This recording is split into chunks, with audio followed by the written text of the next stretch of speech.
Hey everyone, welcome back to another episode of the Golden Nuggets podcast. This is part 3 with Mr. Michael, and I think we pretty much ended part 2 on a very heavy. Yes, I was quite blown away.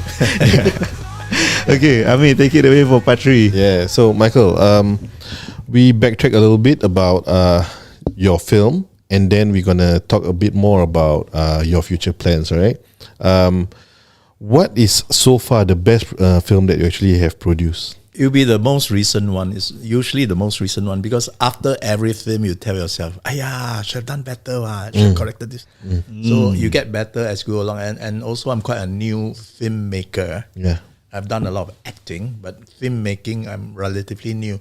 So the recent one called Rhapsody of Time, which is about a laborer who was gambling on the back lanes, got into a dispute, got into a fight, went into a coma, and wake up 60 years later to a modern Singapore, and he was brought around by the nurse when he's eventually able to walk to Marina Bay, and he says, "What is this thing?" He said, "This is Marina Bay Sands." I said, "What is that?" Yeah. It's a casino. Casino so big, you think the police wouldn't be able to catch you? I said, "No, this is government approved. Cannot be." Lee Kuan Yew would never agree to that. Yeah.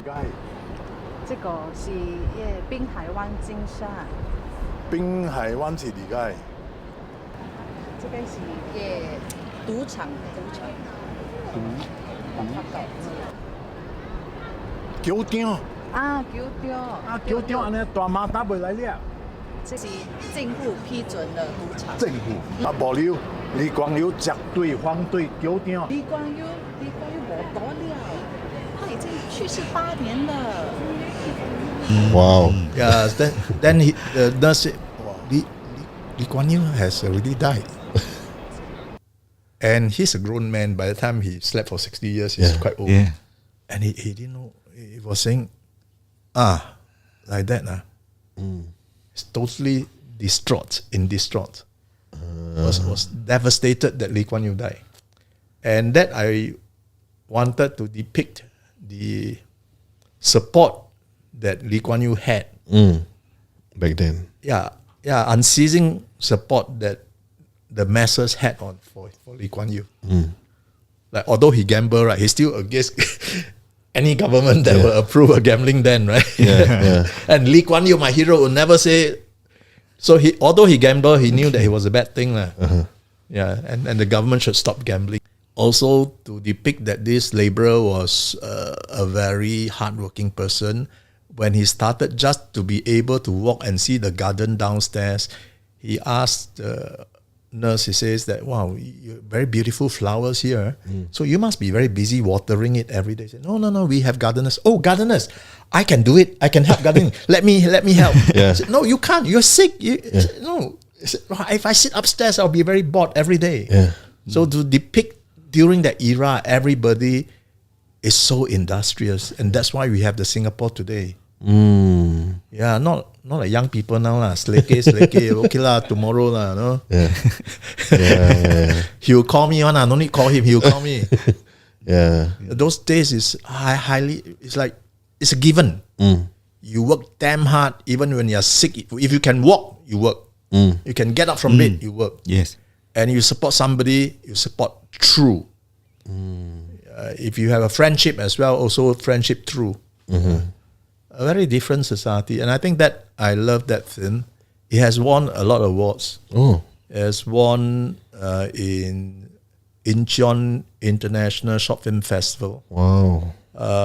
Busan New Wave International Film Festival, Singapore Microfilm Festival,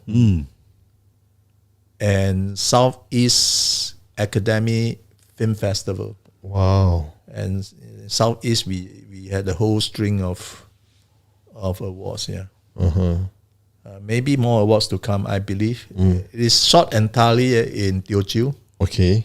which I was the lead actor. So it was really fun.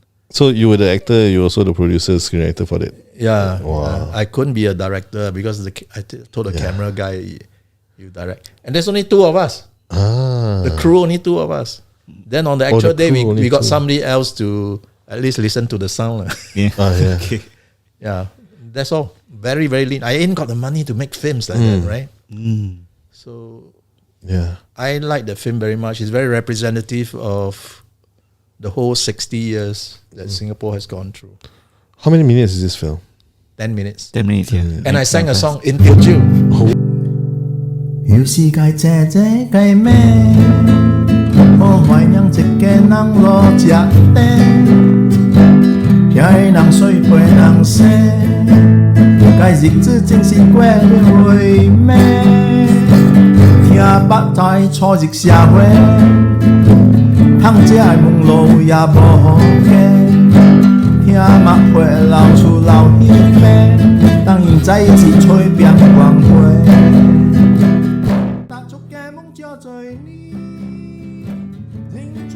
迄種山就是徛一個樓頂，這個是我，迄時撥錢了加路就小拍起來，了到後就唔知人咯。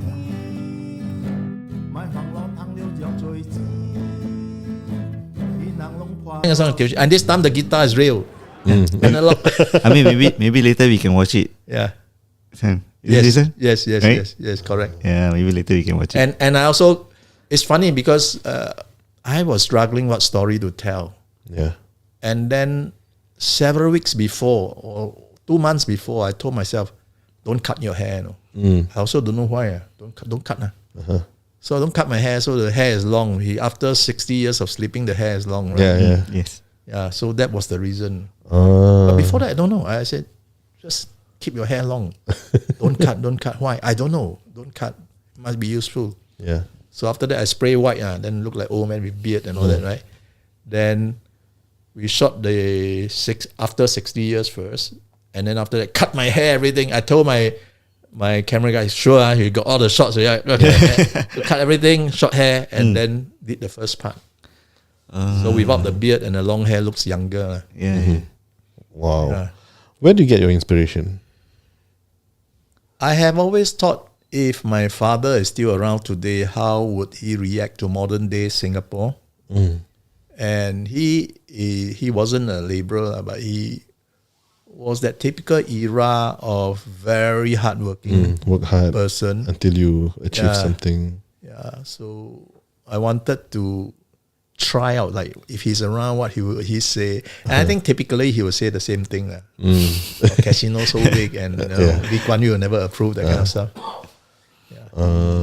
So that was the inspiration. And time was very short because I mistook the competition date.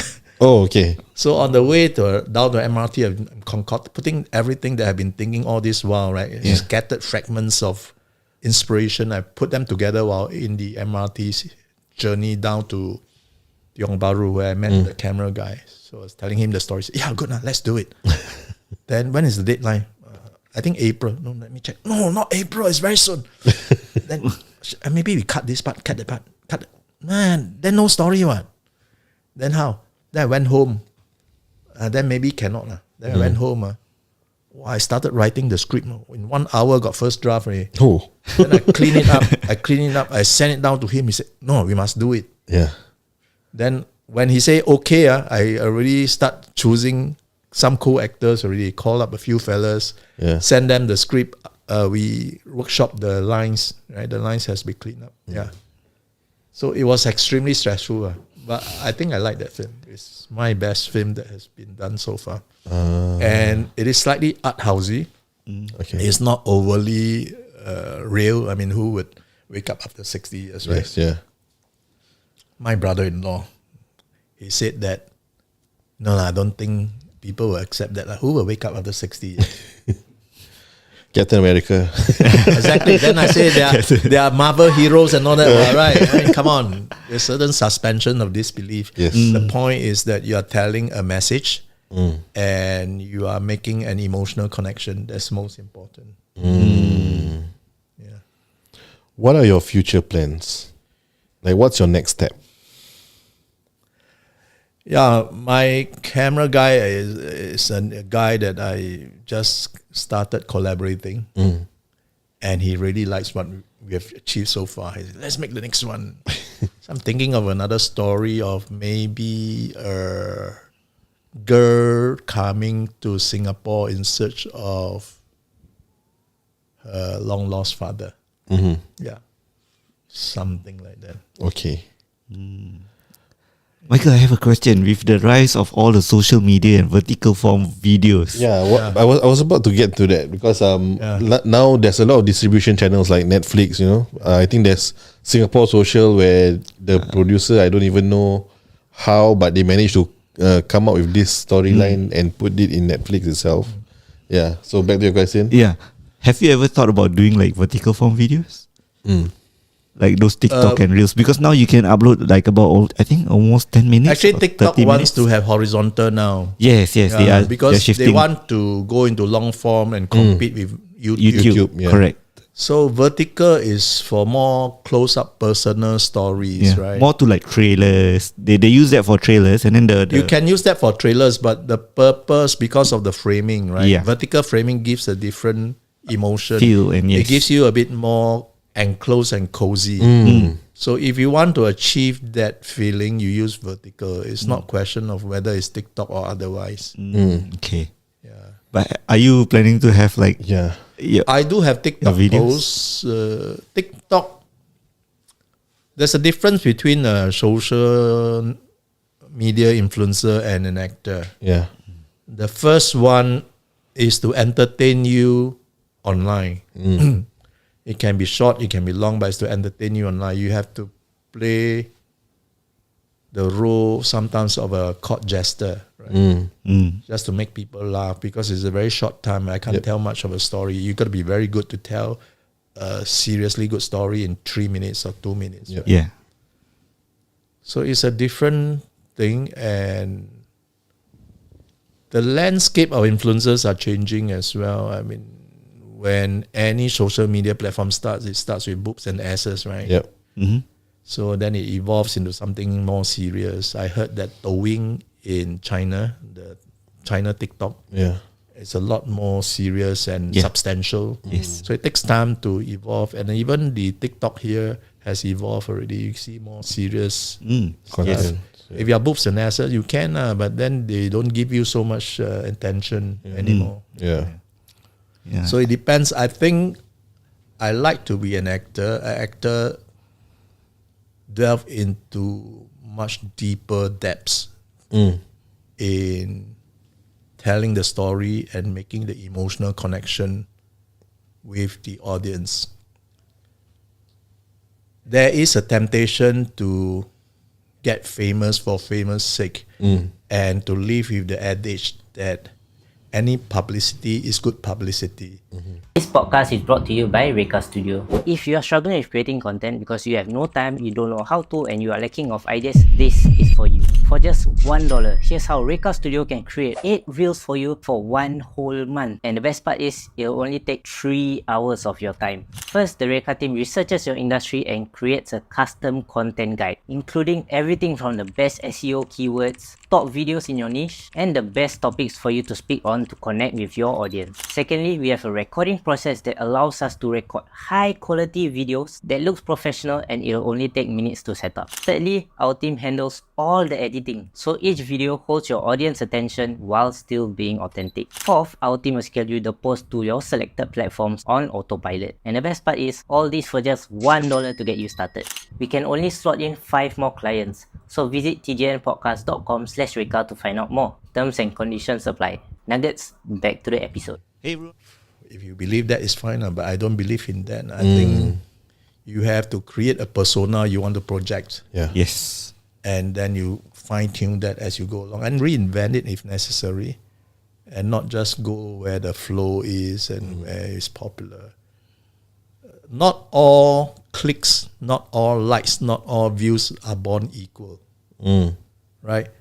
Somebody watching a good political commentary is different from somebody watching boobs and asses, right? Yeah. Yes. So not all clicks are born equal. So don't just go on numbers. Yep. Are these the numbers you really want? Say suppose I make a very contentious video. Yeah. Then all the racists and people who want to fight against racists, come into my my post, and then they comment and the engagement is so high. Yeah. Yeah. Why do I want these people at all? Yeah. First of all, I created a war for them to fight. So I wouldn't want to go into that.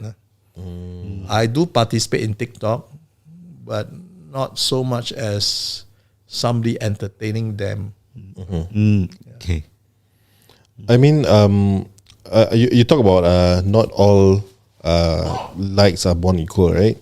But the sad reality is, I mean, especially in Singapore, it's all about the numbers. You know, like eventually somebody has to pay the piper, right? Say if I'm the company and your numbers are so high, I go with you. Then I realize I'm not getting leads are the conversion, same, yeah. right? Yeah. So eventually they will learn. But if you are more analytical, you can predict that that person or that influencer is not who you want to pay for. He or she can continue doing her boobs and asses or whatever, but it's not somebody you want to pay for to promote your product. Okay. Yeah. So back to distribution channels. Like right now, as of today, what were your main distribution channels for all your films? YouTube. YouTube only. For me, I'm making those videos as a creative endeavor, and as it turned out, it become portfolio, and it's a personal sense of satisfaction. For instance, to think how my father will think Yeah. in today's world, right? Yeah. It's something you can't replace. Yeah. So if you don't do it, that's different. You don't have a closure for that. Yes. And when you make as if there's a closure, in fact, my brothers and sisters seeing my performance and my language and expressions, it reminds me of father so much. That's exactly how father will say it. Wow. Yeah. For you personally, would you want to consider like doing a production for Netflix itself, have a short series? Yes. Like 8 episodes Well, kind of series? the short answer is yes, but Netflix is no longer doing Netflix originals for Southeast Asia. Oh, now. okay. It's not a lucrative market, as in our per capita income is not very high. Yeah. So the TV stations would pay less for the same production that is sold in Europe. Yeah. Yeah.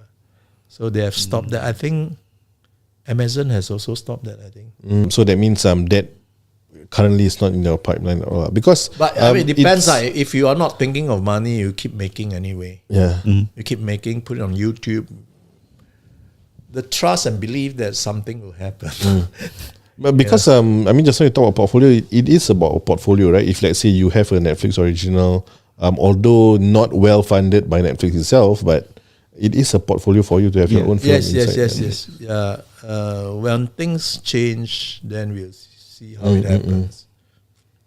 The landscape is changing. It's changing.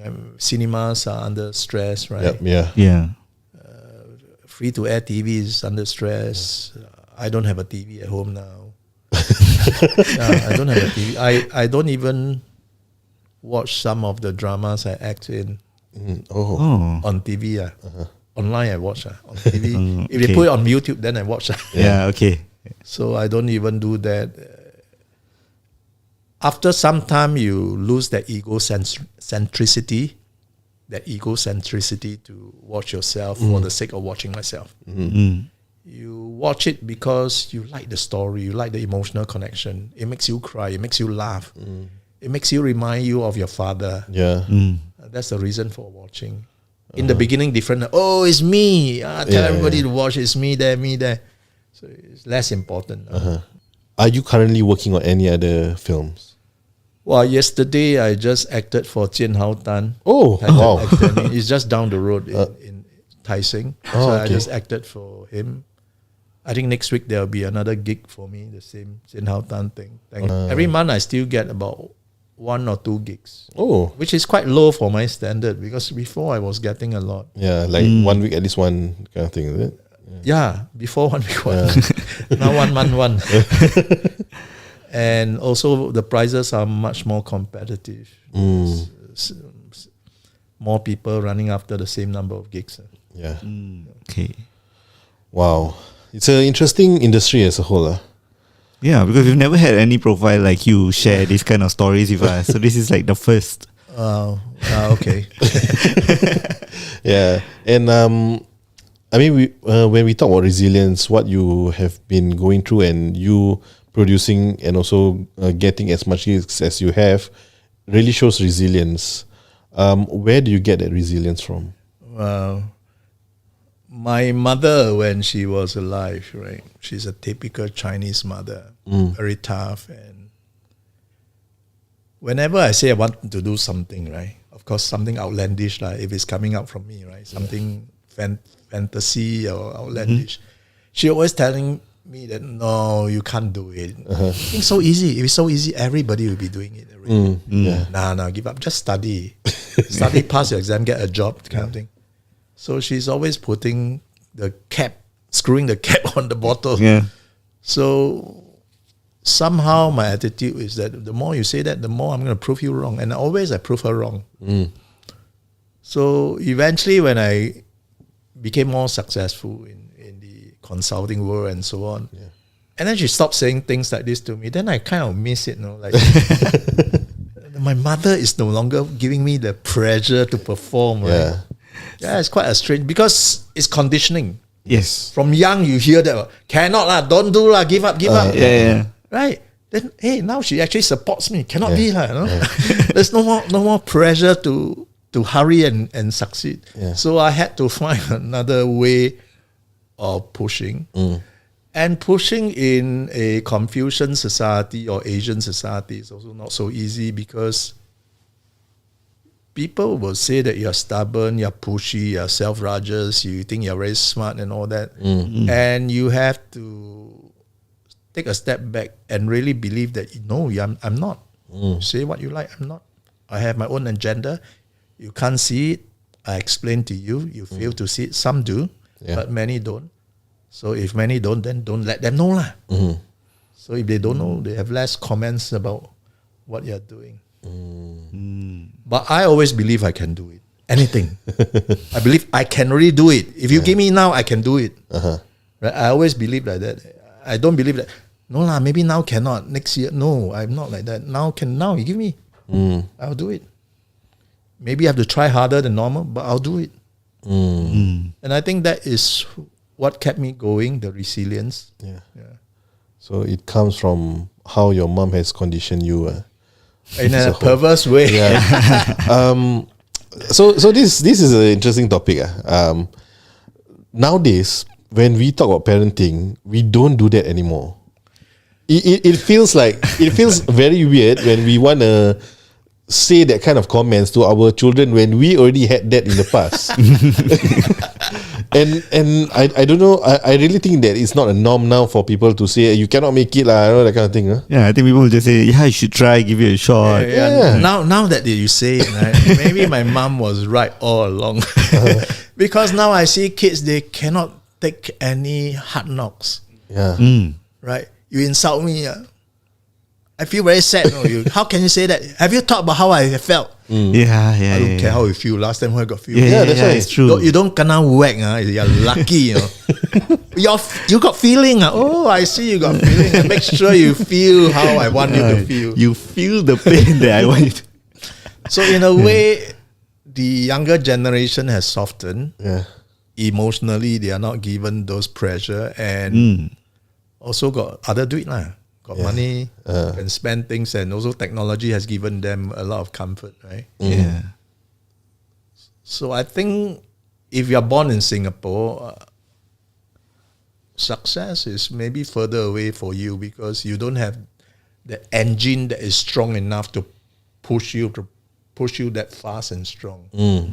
I have met people from the surrounding countries. Very hardened. Very, very hardened. They are much more hungry. Much more hungry, much more hardened, much more pragmatic.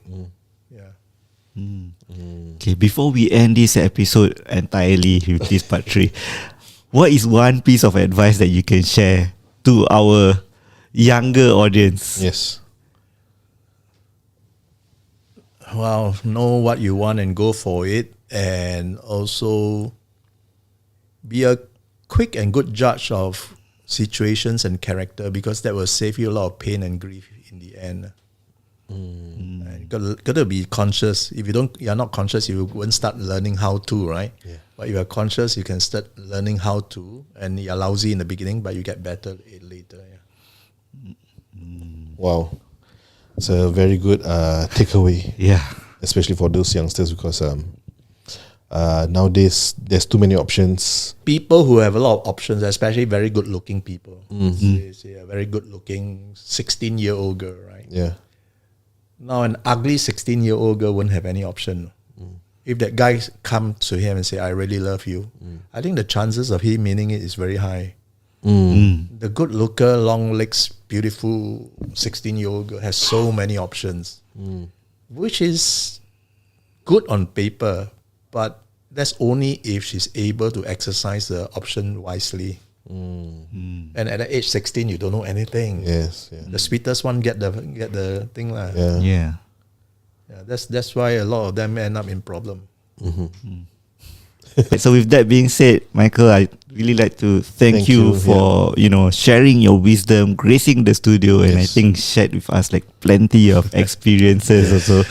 And to the audience who has stayed tuned from part 1 all the way to part 3, thank you for tuning in.